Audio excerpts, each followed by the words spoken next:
On recent time, various protests and violence occurred in Cuba against government.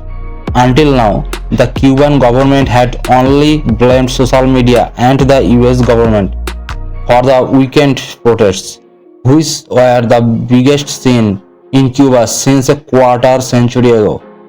In the protests, many Cubans expressed anger over long lines and shortages of food and medicines, as well as repeated electricity outage.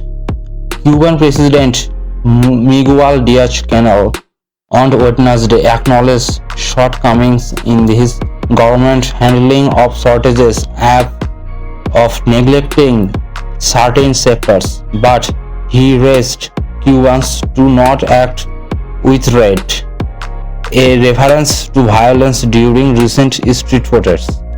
On many years ago, when then President Fidel Castro personally went into the street protesters to calm crowds of thousands furious over dire shortages following the collapse of the Soviet Union and its economic subsidies for the island.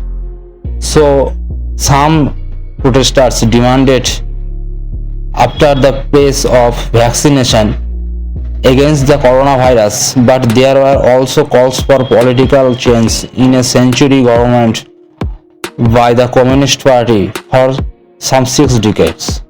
Cuba is suffering its worst crisis in years from a combination of the coronavirus pandemic that has paralyzed its economy, including the vital tourism industry, inefficiencies in the state-run economy, and the tightening of the US sanctions on the island. The administration of President Donald Trump imposed more than 200 measures against island in 4 years. Thank you friends for watching this video. Please share and subscribe to my channel.